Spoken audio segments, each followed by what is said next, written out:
Die größten Schlachten unter dem Meer.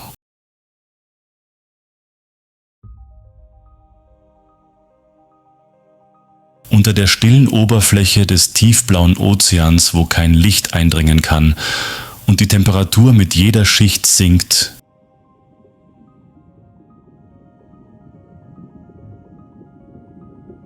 existiert eine wilde Welt, kalt und absolut gnadenlos.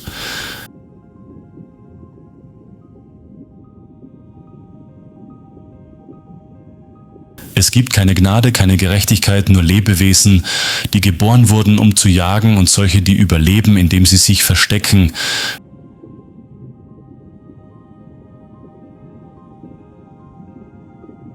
Dies ist keine Bühne für spektakuläre Darbietungen, sondern ein echter Schlachtfeld, auf dem jeder Schwanzschlag über Leben und Tod entscheiden kann und jede Sekunde Verzögerung den Preis für das Überleben bedeutet.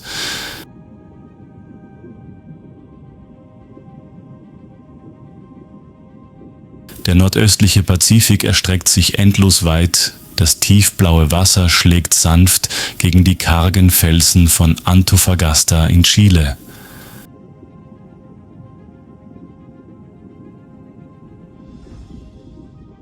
An der Wasseroberfläche erzeugt der Wind kleine Wellen, aber darunter befindet sich eine andere Welt still, tief und voller Berechnung. Unter dem kristallklaren Wasser gleiten riesige schwarze Schatten vorbei, Killerwale, die sich bewegen, als wären alle ihre Bewegungen vorprogrammiert.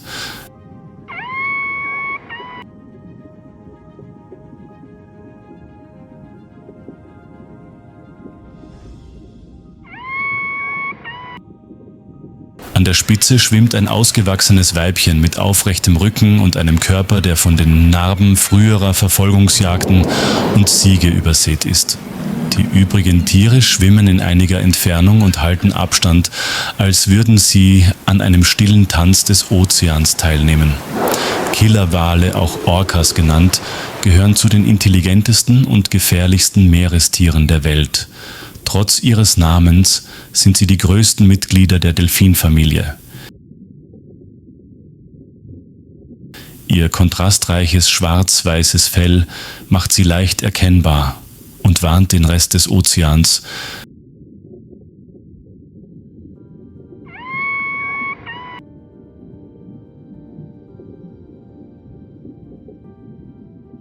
Der ultimative Jäger ist da. Im Gegensatz zu vielen anderen Einzeljägern leben Killerwale in organisierten Gruppen. Jede Gruppe wird in der Regel von einem alten Weibchen angeführt. Jedes Mitglied hat eine Rolle und Verhaltensweisen, die über Generationen weitergegeben werden. Sie kommunizieren über ein komplexes Soundsystem. Jedes Tier hat seinen eigenen Dialekt und bilden so eine eigenständige Unterwasserkultur.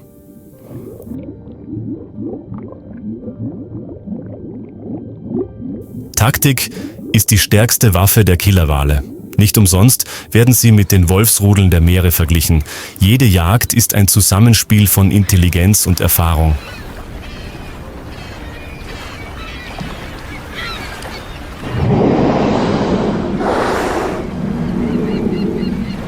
Es gibt keine panischen Bisse, es gibt keine blinden Verfolgungsjagden.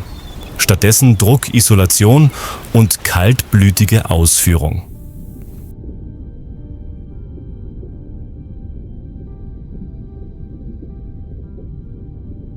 An einem ruhigen Nachmittag vor der Küste Chiles bewegt sich eine Herde Kurzschnauzendelfine nahe der Wasseroberfläche.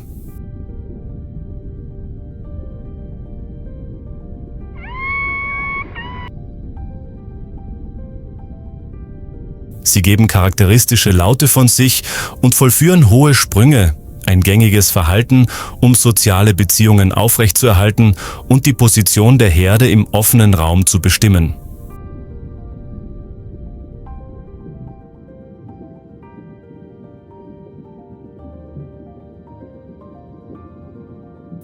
In tieferen Gewässern nähert sich jedoch eine Gruppe Killerwale lautlos und ohne Eile.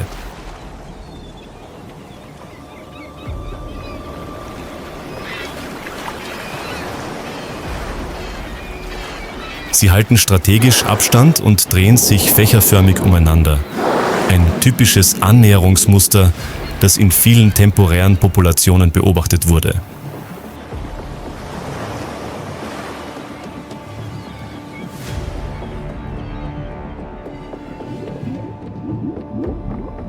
Als die Delfine eine Schwachstelle offenbaren, ein Jungtier wird von der Herde getrennt verfolgt und verliert den Kontakt zur Herde, gerät es schnell in einen Zustand der Erschöpfung.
Der tödliche Biss wird vom Anführer ausgeführt. Ein präziser Sprung, der so berechnet ist, dass er möglichst wenig Energie verbraucht und gleichzeitig absolute Effizienz gewährleistet.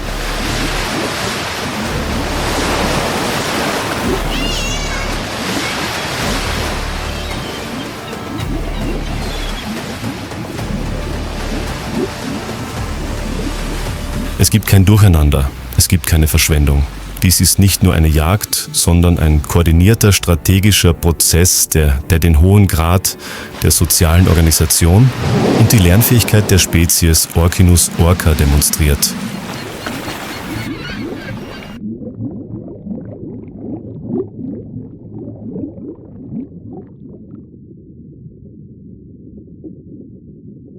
In der Natur hängt das Überleben nicht nur von Kraft oder Geschwindigkeit ab, sondern auch von der Fähigkeit zu beobachten, zu analysieren und das Verhalten zu koordinieren.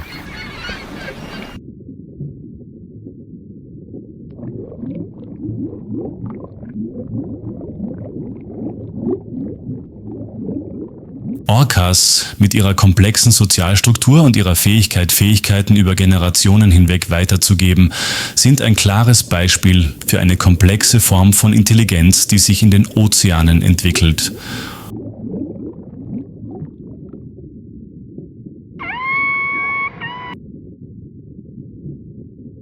Orcas, die in den Gewässern nördlich von Chile leben, werden als temporäre Bewohner klassifiziert. Eine kleine Gruppe, die für ihre hohe Flexibilität bei der Jagd bekannt ist.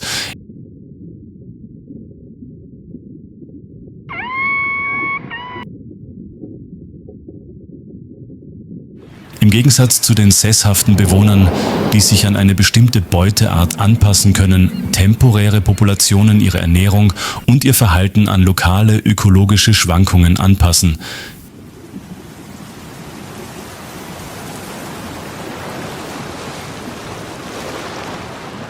Dies macht sie zu einer der vielfältigsten und unberechenbarsten Gruppen von Orcas in den Ozeanen.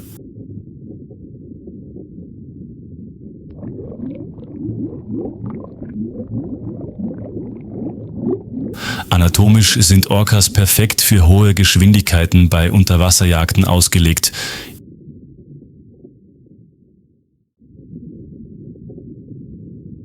Ihr aerodynamischer Körper mit leicht gewölbtem Rücken, großen paddelförmigen Brustflossen und kräftigen Schwanzflossen ermöglicht ihnen schnelle Beschleunigung und schnelle Richtungswechsel.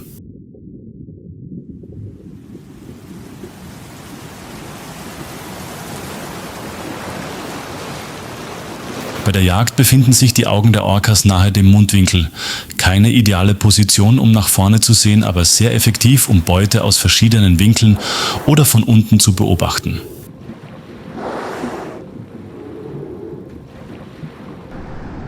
Sie nutzen ein komplexes biologisches Ortungssystem, das als Echoortung bezeichnet wird.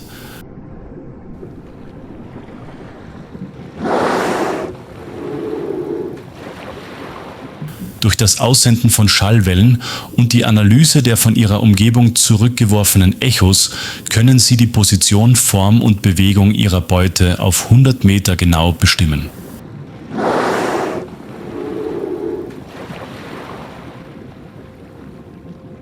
Die Zähne von Killerwalen sind ein äußerst effektives Jagdwerkzeug.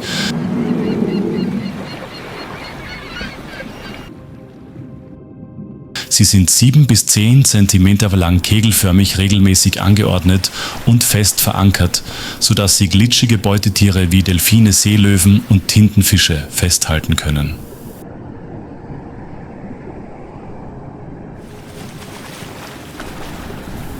Mit ihren kräftigen Kiefern können sie ihre Beute leicht in Stücke reißen, um sie in der Gruppe zu teilen.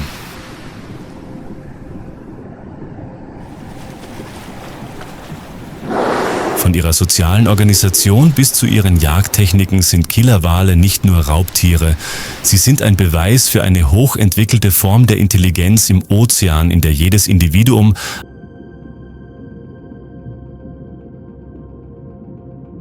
eine Rolle bei der Erhaltung von Wissen, Fähigkeiten und der Struktur der Gemeinschaft spielt.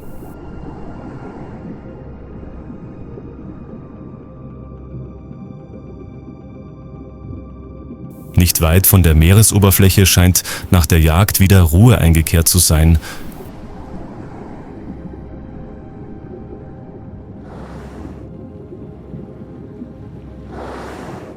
Doch unter den Wellen schwimmt eine Herde gewöhnlicher Kurzschnauzendelfine mit hoher Geschwindigkeit und hält in höchster Alarmbereitschaft ihre Formation.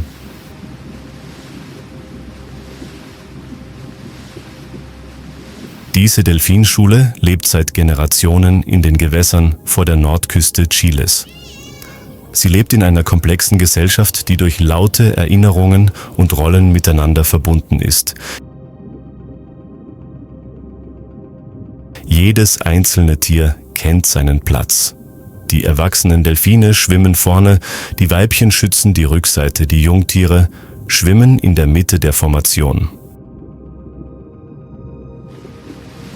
Bei Gefahr schwimmen die Delfine nicht nur schnell, sondern formieren sich auch blitzschnell neu. Sie kommunizieren miteinander über kurze, scharfe und kodierte Laute.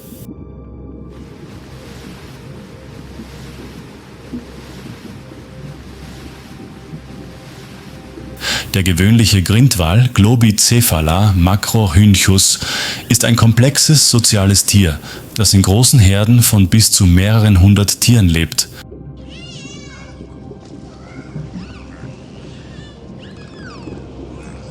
Kleinere Gruppen wie diese Herde mit nur etwa einem Dutzend Tieren agieren jedoch oft als mobile Einheit, flexibler gegenüber Umweltveränderungen und der Anwesenheit von Raubtieren.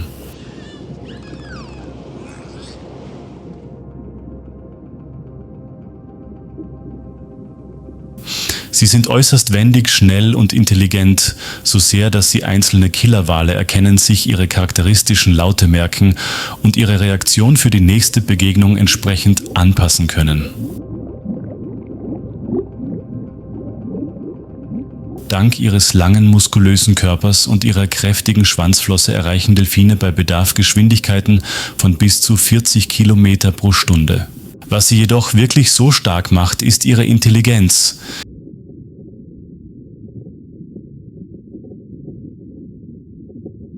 Ihr Gehirn ist fast so groß wie das eines Menschen gemessen am Körpergewicht und verfügt über eine komplexe Struktur, die der sozialen Kommunikation, den Emotionen und dem Lernen dient.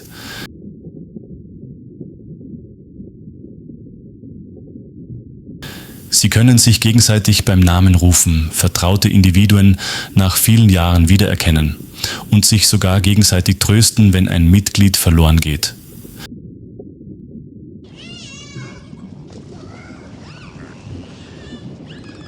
Angesichts eines Gegners wie dem Killerwal reichen Geschwindigkeit und Intelligenz jedoch nicht immer aus, um das Leben zu retten.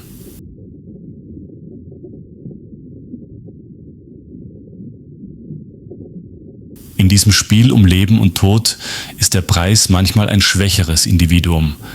Eine teure Lektion für die anderen, stets wachsam zu sein und sich anzupassen.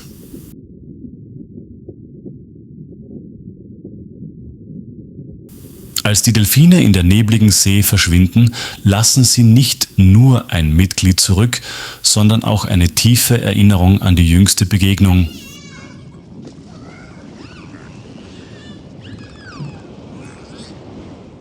Diese Erinnerung wird zum Instinkt, wird durch jede Welle, jeden Sprung, jedes kurze Signal weitergegeben. Eine Sprache, die nur Delfine verstehen.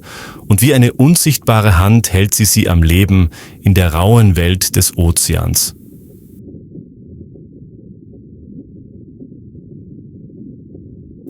Als die Sonne unterging, zeichneten die letzten Sonnenstrahlen eine silberne Linie über die Oberfläche des Pazifiks im Südwesten. An der Wasseroberfläche schien alles ruhig zu sein. Aber in den Tiefen des Ozeans, wo kein Licht hinkommt, ist es nie wirklich ruhig.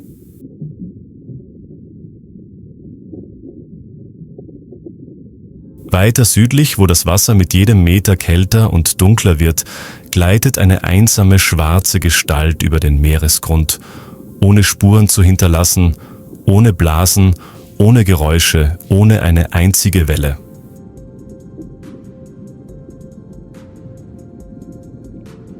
Keine Jagdformation, keine Signale zur Koordination.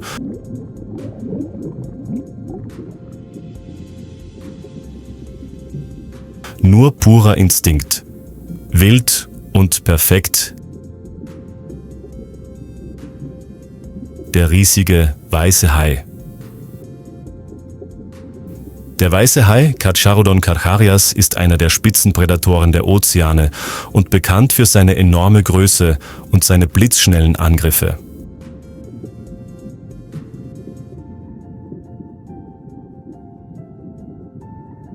Ausgewachsene Tiere können bis zu 6 Meter lang und über 1 Tonne schwer werden.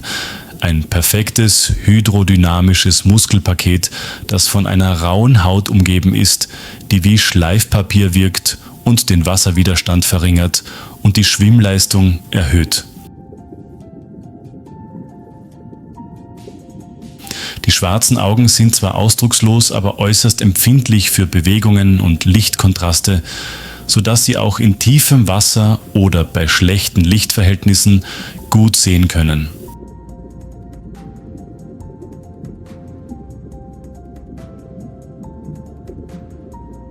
Die Zähne des weißen Hais gelten als eines der raffiniertesten Jagdwerkzeuge der Natur.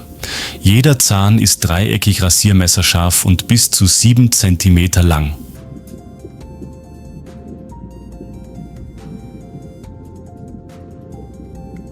Sie sind in mehreren Reihen angeordnet und werden im Laufe des Lebens ständig ersetzt. Wenn ein Zahn abbricht, wächst sofort ein neuer nach, so entsteht eine nie endende Jagdserie.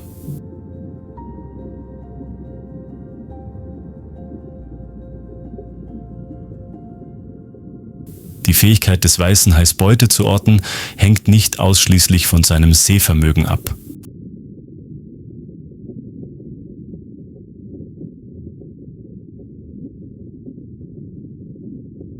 Unter seiner Haut befindet sich ein äußerst empfindliches elektromagnetisches Sensorsystem, die sogenannten Ampullen von Lorenzini. Diese Ampullen ermöglichen es ihm selbst, kleinste elektrische Signale aus den Muskelbewegungen lebender Wesen wahrzunehmen. Es reicht schon aus, wenn eine Robbe versehentlich innerhalb eines Radius von einigen Dutzend Metern mit den Flossen schlägt, um die Aufmerksamkeit eines Hais auf sich zu ziehen. Die typische Angriffstaktik dieser Art besteht darin, sich von unten zu nähern aus einer Richtung, aus der die Beute nicht kommen kann.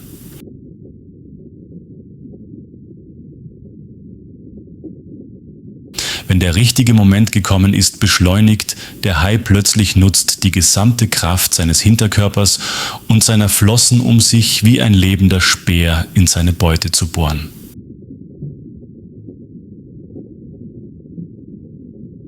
Der erste Biss zielt immer auf wichtige Bereiche, meist den Bauch oder die Flossen, um die Beute zu lähmen oder schwer zu bluten.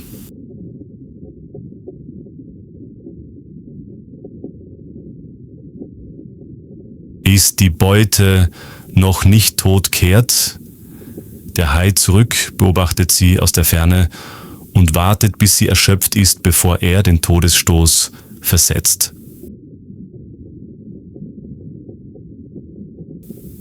Obwohl nicht alle Angriffe erfolgreich sind, braucht der weiße Hai weder die strategische Intelligenz der Killerwale noch die Kraft der Gruppendynamik der Delfine.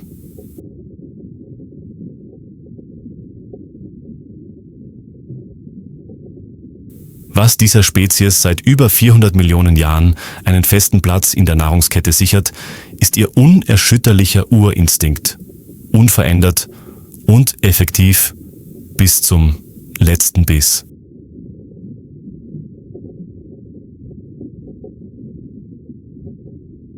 In den dunklen Tiefen des Ozeans bewegen sich weiße Haie weiterhin lautlos und spurlos.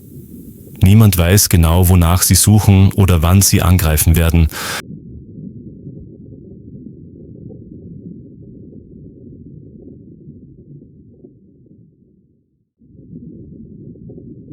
Aber irgendwo näher als wir denken, erlebt ein Lebewesen seine letzten Augenblicke, ohne es zu wissen.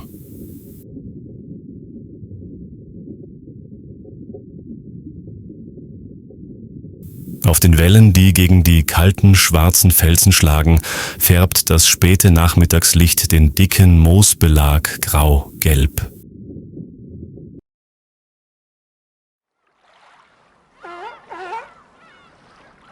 Auf den Felsen sonnt sich eine Gruppe Seehunde, verstreut nach stundenlangem Tauchen auf der Suche nach Nahrung.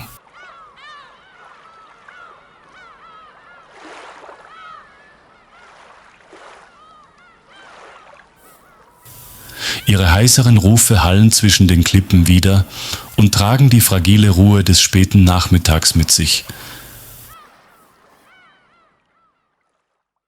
Doch die Sonne sinkt langsam hinter den Horizont.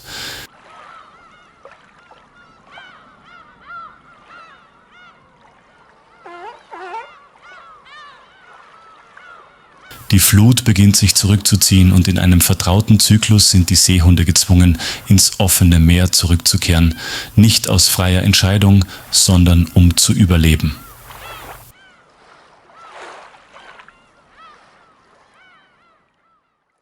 Eine erwachsene Robbe gleitet ins Wasser, ihr dicklicher Körper gleitet sanft über die Wellen.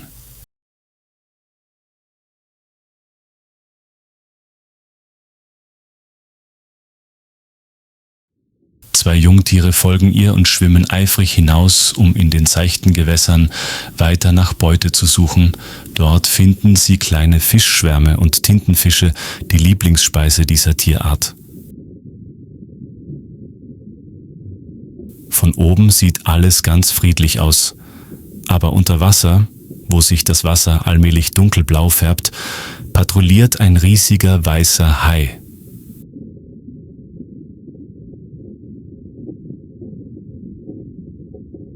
Er ist nicht schnell, aber äußerst entschlossen.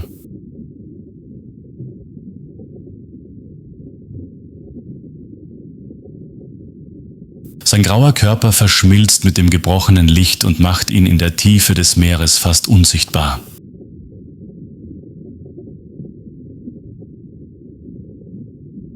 Seine schwarzen Augen blinzeln nicht, sein Maul ist leicht geöffnet.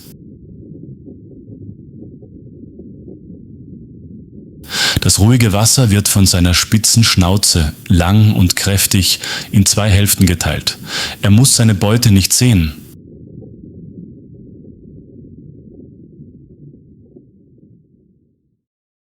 Ein ausgeklügeltes elektromagnetisches Sensorsystem unter seiner Haut ermöglicht es ihm, selbst schwächste biologische Signale zu erkennen.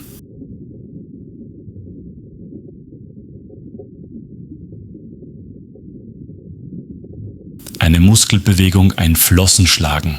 Alles kann ein Hinweis auf die Position seiner Beute sein.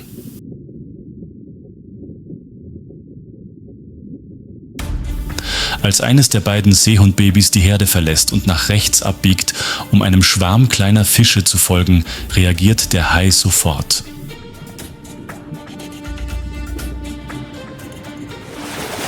Er ändert weder seine Geschwindigkeit noch seine Richtung. Er taucht in das dunklere Wasser ein, ohne ein Geräusch, ohne eine unnötige Bewegung.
Und dann, wie eine lautlose Explosion, schießt er aus der Tiefe empor. Die unglückliche Robbe ist zur Mahlzeit des großen Weißen geworden.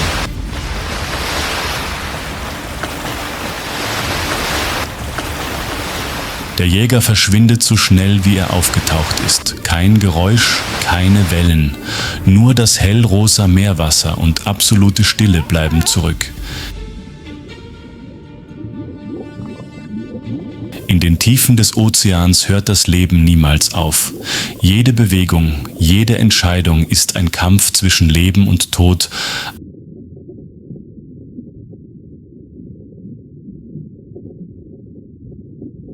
An einem Ort, an dem es keinen Raum für Fehler gibt. Nur wer zu beobachten, still zu sein, sich anzupassen und zu warten versteht, kann überleben.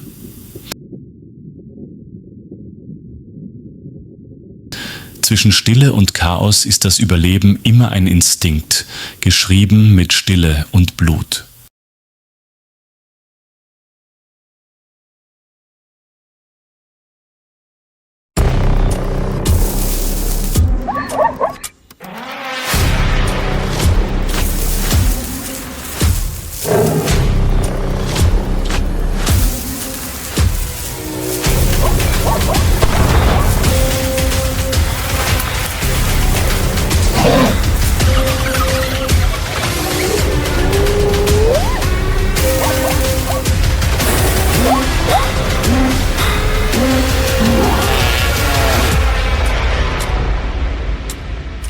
Mala Mala, der Herzschlag der Wildnis.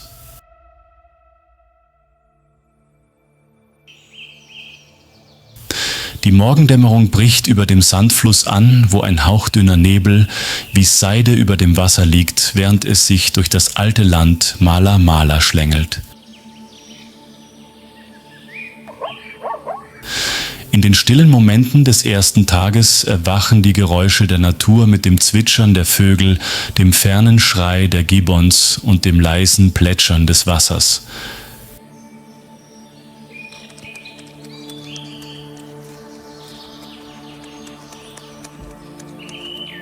Eine riesige Elefantenherde taucht aus dem Nebel auf.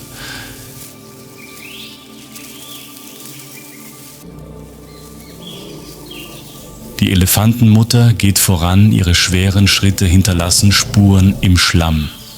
Ihr folgen die Elefantenbabys, die noch unsicher laufen und im Wasser spielen wie Kinder, die zum ersten Mal spielen. In den Baumwipfeln stürzen Vögel wie Pfeile herab, fangen Fische und fliegen dann wieder in den Himmel, wobei sie kleine Wellen hinterlassen.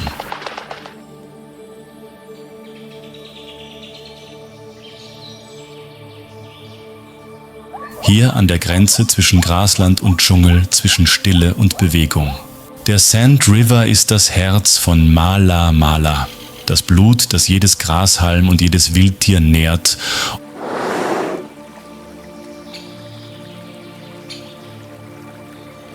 Und genau hier am Ufer des Flusses entsteht eine Bühne des Lebens, auf der sich die 5 symbolträchtigen Tiere Afrikas versammeln: Löwen, Leoparden, Elefanten, Nashörner und Büffel, die legendären Big Five.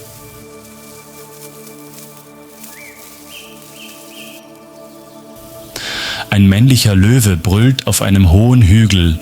Sein Mähnenfell flattert wie Feuer im Morgenlicht und verkündet seine Herrschaft.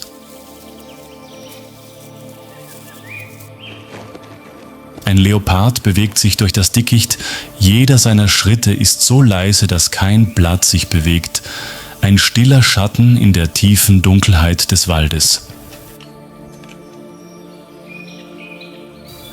Im niedrigen Gras bilden Wildbüffel einen Schutzkreis um ihre Jungen und halten mit wachsamen Augen Ausschau nach Gefahren.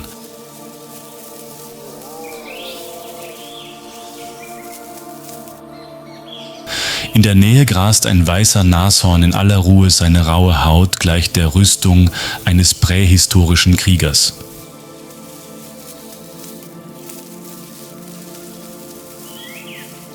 Und inmitten dieser Tierwelt schreiten Elefanten gemächlich über den Boden, auf dem schon ihre Vorfahren vor Jahrhunderten gewandelt sind.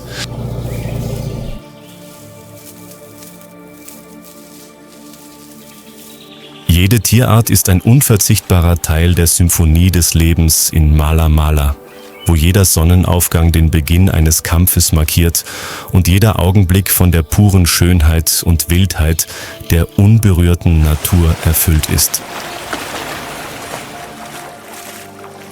Unter der gleißenden Mittagssonne Afrikas, wenn das Wasser des Sandflusses die Sonnenstrahlen reflektiert, taucht eine große Gestalt lautlos am Himmel auf.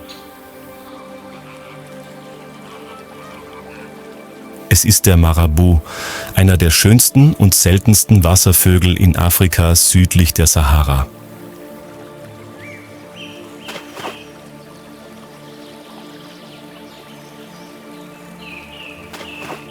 Mit einer Höhe von bis zu 1,5 Metern und einer Flügelspannweite von über 2,7 Metern ist er der größte Reiher des Kontinents. Ein stiller Adliger der Sümpfe und Flüsse. Sein langer gerader Schnabel, leuchtend rot und schwarz, mit einem hellgelben Streifen an der Basis, ist das Erkennungsmerkmal des Schnabels, nach dem diese Vogelart benannt wurde. Ihre langen bambusartigen Beine helfen ihr tief in den Schlamm einzutreten, wo kleinere Vögel keinen Halt finden.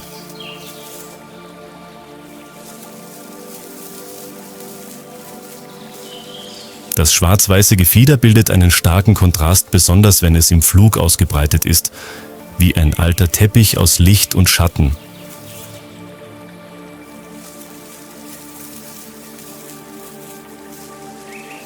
Im Gegensatz zu anderen Störchen, die in Schwärmen leben, sind Schnabeltölpel ein Symbol für Treue und Einsamkeit.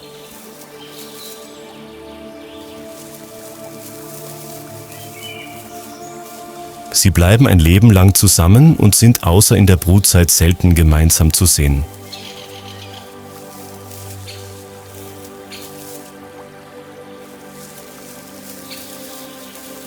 Ihre Nester, die groß und hoch in großen Bäumen in der Nähe von Flüssen liegen, werden über viele Jahre hinweg genutzt und instand gehalten.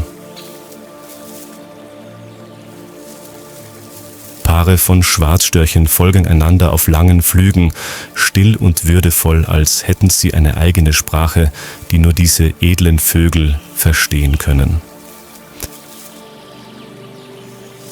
Mit langsamen, ruhigen Bewegungen lauern Silberreiher auf Beute.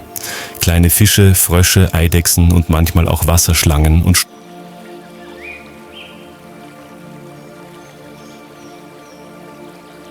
stoßen dann mit ihrem Schnabel wie mit einem Speer zielsicher zu.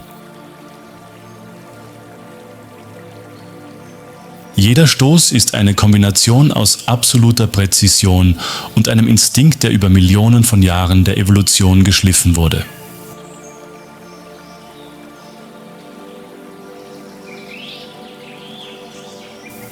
Einen Schnabeltier in freier Wildbahn zu sehen, ist ein Privileg.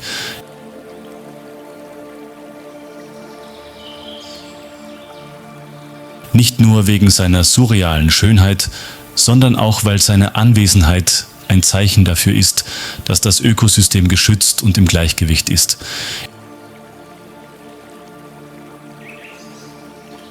In Mala Mala ist sein Auftreten unauffällig und unspektakulär. Einfach ein lebender Beweis für die subtile und heilige Schönheit dieser Wildnis.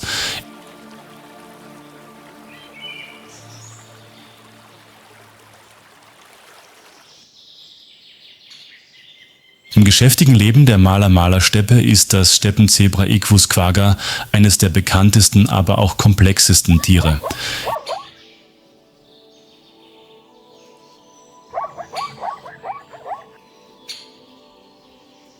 Jedes Tier hat ein charakteristisches schwarz-weißes Fell, das nicht nur zur Tarnung in der gleißenden Sonne der Savanne dient, sondern auch die Körpertemperatur reguliert.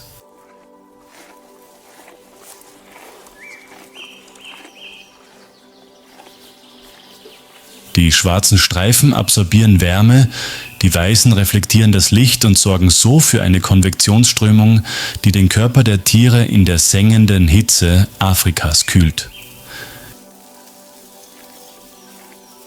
Zebras sind reine Grasfresser, deren Zähne speziell für das Kauen von zähem, rauem Gras angepasst sind. So können sie in trockenen Gebieten überleben, in denen andere Grasfresser ausweichen müssen.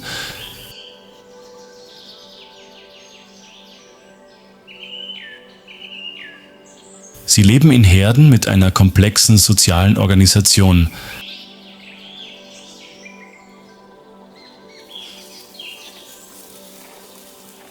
Ein dominanter Hengst führt eine kleine Herde aus Weibchen und Jungtieren an.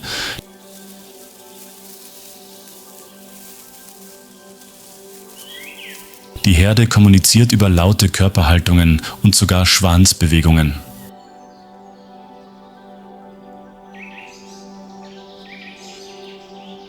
Bei Gefahr verbreitet sich der Warnruf eines einzelnen Tieres sofort wie ein elektrischer Impuls in der Herde, sodass alle in einer chaotischen, aber organisierten Fluchtbewegung davonlaufen und so die Sicht der Raubtiere verwirren. Das reicht jedoch nicht immer aus, um ihr Leben zu retten.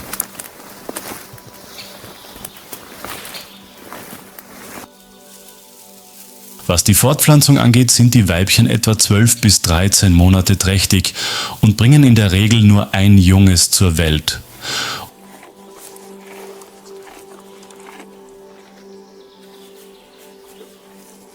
Unmittelbar nach der Geburt können die Jungtiere innerhalb von 10 Minuten stehen und nach wenigen Stunden laufen.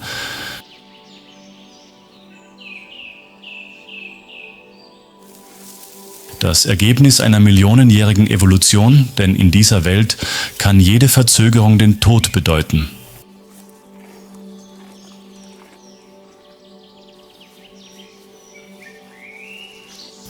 Die Jungtiere erkennen ihre Mutter nicht am Geruch, sondern an den Streifenmustern auf ihrem Körper, einem biologischen Code, der unter Hunderten von Individuen einzigartig ist.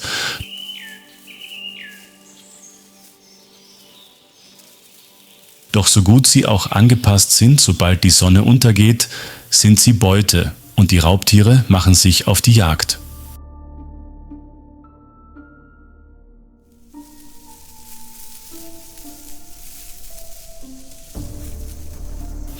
Im Nordosten des Mala-Mala-Gebiets lebt ein Löwenrudel namens Kambula Pride, das aus ausgewachsenen, starken Weibchen und kräftigen Männchen aus dem Nwaswichaka-Verbund besteht.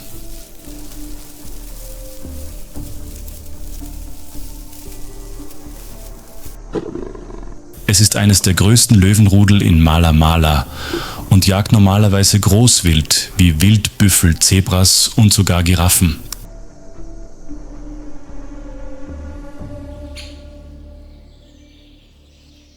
Die Szene spielt sich im goldenen Licht des späten Nachmittags ab, als die Zebras zum Fluss kommen, um zu trinken.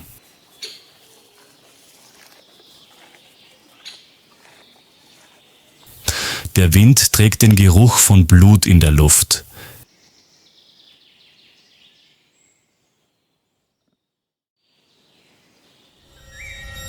Im hohen Gras liegen 6 Kambula-Löwinnen, schon seit langer Zeit regungslos. Ihre Körper sind unbeweglich, nur ihre Ohren zucken leicht bei jedem Schritt.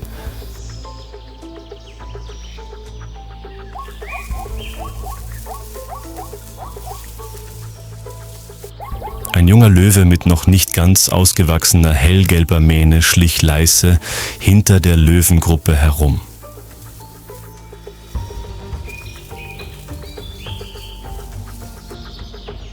In der Ferne blieb eine Zebrastute stehen und legte den Kopf schief, um zu lauschen.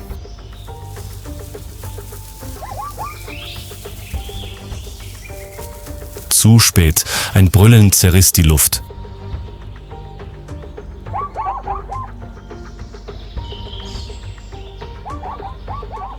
Die Löwen brachen wie ein Feuersturm los.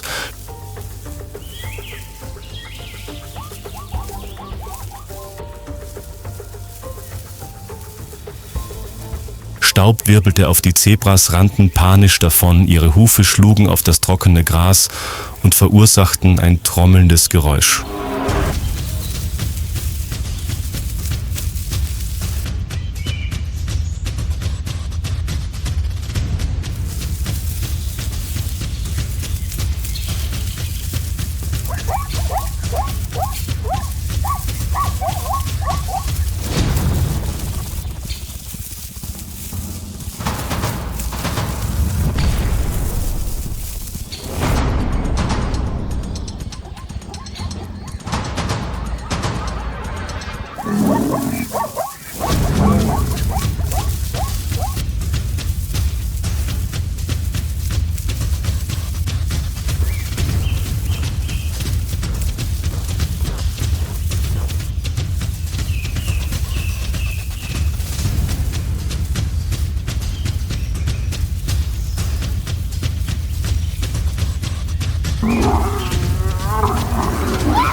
Die anderen stehen grunzend um sie herum, verteidigen sie und beginnen sich das erste Stück Fleisch zu teilen. In der Ferne stehen die überlebenden Pferde regungslos da. Ihre Augen starren auf die Stelle, an der ihre Artgenossen gefallen sind. Es ist kein Schrei zu hören, nur die kalte Stille der Natur, die weiterwirkt.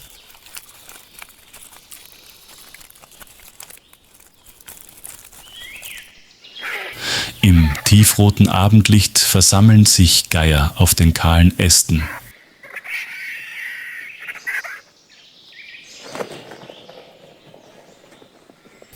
Ein Lebenszyklus ist zu Ende gegangen und ein neuer beginnt.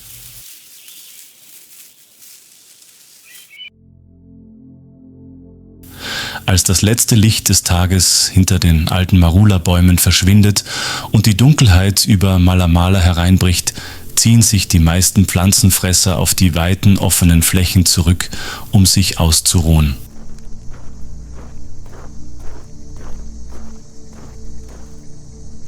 Doch zu dieser Zeit taucht aus den Tiefen der Erde eine seltsame Gestalt auf.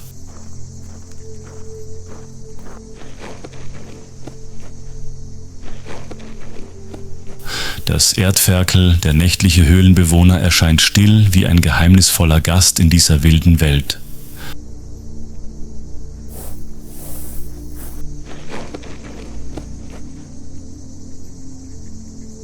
Sein wissenschaftlicher Name lautet Orectolagus affa.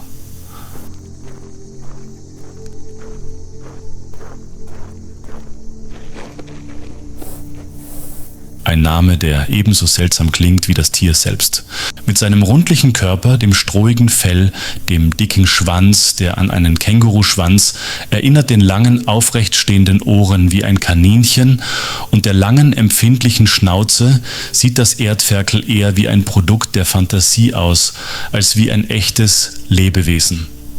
Hinter dieser seltsamen Hülle verbirgt sich jedoch ein perfektes biologisches System, das eine einfache Aufgabe erfüllt, die Jagd mit der Zunge. Aardvarks sind spezialisierte Ameisen- und Termitenfresser, die einzeln leben und nachtaktiv sind.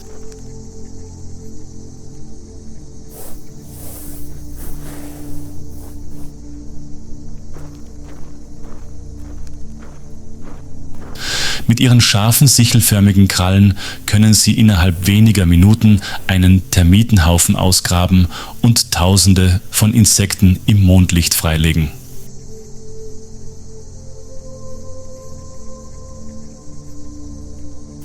Dann wird seine 30 cm lange mit Schleim bedeckte Zunge herausgestreckt, die sich tief in die Ritzen gräbt und einen Strom von Ameisen und Termiten mit sich zieht, als wären sie in einer Falle gefangen, aus der sie nicht entkommen können.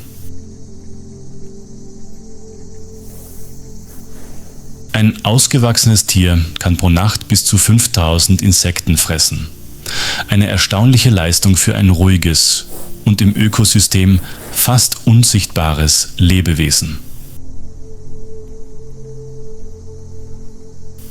Der Erdhörnchen ist nicht nur ein lebender Insektenstaubsauger,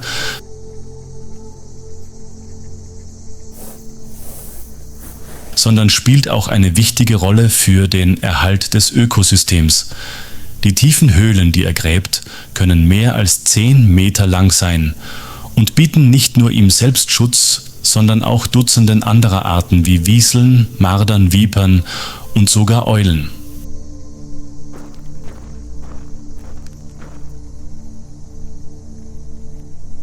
Als unterirdische Baumeister regulieren Erdferkel die Temperatur, bieten Schutz vor der Sonne und Verstecke vor Raubtieren für unzählige andere Arten in einem komplexen ökologischen Netzwerk.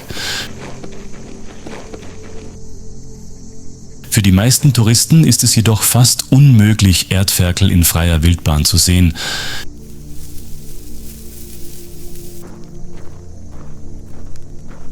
Sie leben sehr ruhig, haben ein extrem empfindliches Gehör und verschwinden in ihren Höhlen, sobald sie eine fremde Präsenz wahrnehmen. Die Kamera musste wochenlang in der kalten Nacht warten, um den seltenen Moment festzuhalten, in dem es leise heraustrat, den Kopf hob, um den Wind zu riechen und sich auf die Jagd begab.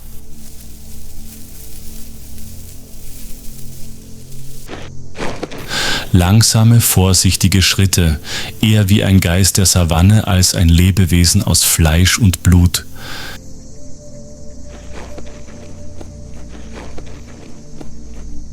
Im Schein des afrikanischen Halbmondes zwischen dem Summen der Insekten und dem leisen Schrei der Eulen setzt der Erdferkel sein ruhiges Leben fort.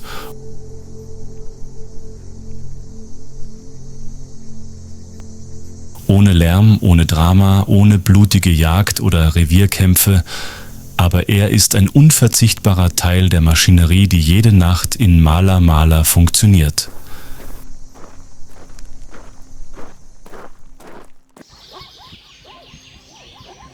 Im gleißenden Sonnenlicht eines trockenen Nachmittags in Mala Mala taucht eine Herde afrikanischer Wildschweine, wissenschaftlich bekannt als Phacochoerus africanus, langsam am Rand der Grasfläche auf. Ihre imposante Gestalt zeichnet sich durch den Staub ab den Kopf gesenkt, den Schwanz, hoch erhoben wie kleine Fahnenmasten, inmitten eines Meeres aus goldenem Gras.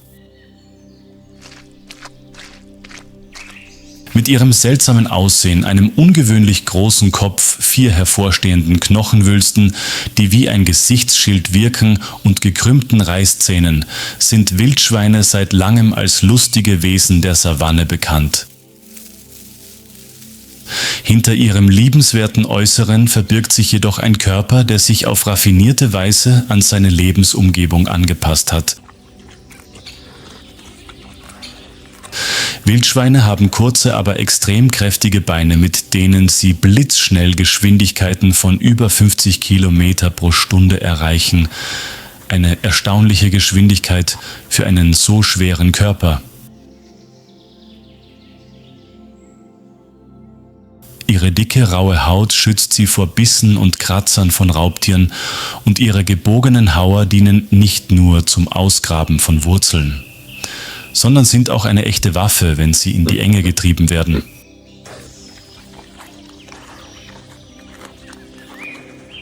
Als flexible Allesfresser überleben sie auch in den trockensten Zeiten, indem sie Wurzeln ausgraben, Baumrinde abknabbern nach getrocknetem Dung suchen oder sogar Tierkadaver fressen. Eine Besonderheit dieser Art ist, dass sie häufig die Höhlen von Erdferkeln wiederverwenden, indem sie sich mit dem Kopf voran hineinkriechen, um im Falle eines Angriffs mit hoher Geschwindigkeit herausschießen zu können. In der Herde befanden sich an diesem Tag eine ausgewachsene Mutter und 3 etwa 3 Monate alte Jungtiere, schlank mit weichem, rundem Fell.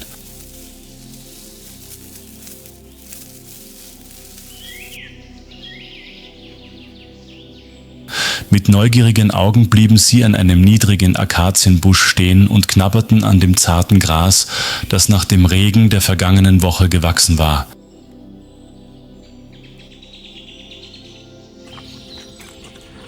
Die Luft schien ruhig, aber in der Wildnis ist Stille selten bedeutungslos.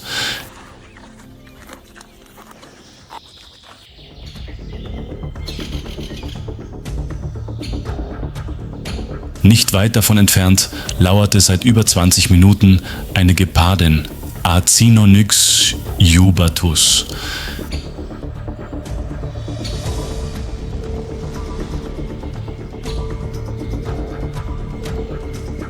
Mit ihrem langen, muskulösen Körper und dem goldgefleckten Fell ist sie das schnellste Tier der Welt und kann in wenigen Sekunden von 0 auf 100 Kilometer pro Stunde beschleunigen.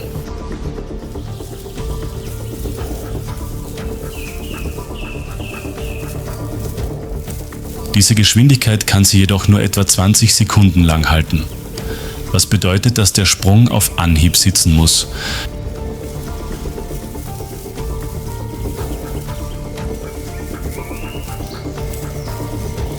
Mit den Augen auf ein Jungtier in der Herde gerichtet, bewegt sich die Gepardin langsam und so leise, dass sie kaum das trockene Gras bewegt.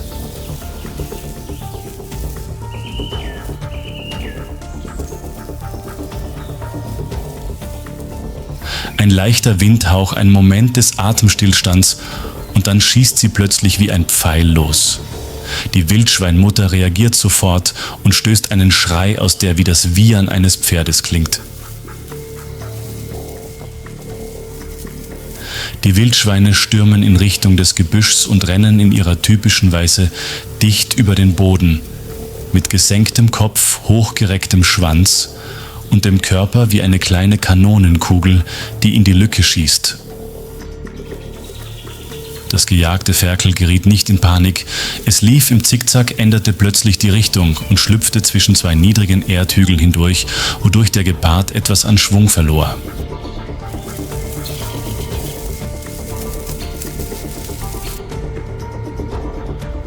Es war zwar nicht so schnell wie sein Verfolger, aber kleinwendig und vor allem mit einem Überlebensinstinkt ausgestattet, den es in Millionen von Jahren der Evolution entwickelt hatte.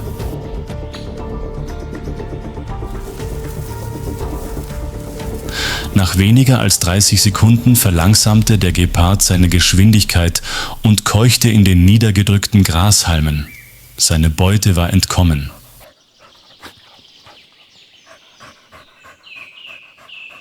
Er hatte nicht mehr die Kraft, die Verfolgung fortzusetzen. Mit gesenktem Kopf und erschöpftem Körper zog er sich in den Schatten der Bäume zurück, die Augen immer noch auf das Wildschwein gerichtet, dessen Schwanz hinter den Akazienbüschen verschwand. Auf der anderen Seite hat die Wildschweinherde im Schatten Halt gemacht.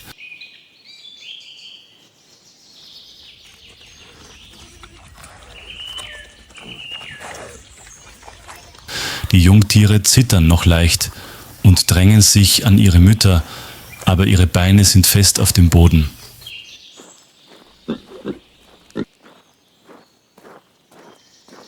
Es gibt keinen Jubel, keine Emotionen, nur den Instinkt, der gerade eine Herausforderung gemeistert hat. In Mala Mala ist das Entkommen aus einer lebensbedrohlichen Situation ein stiller Sieg.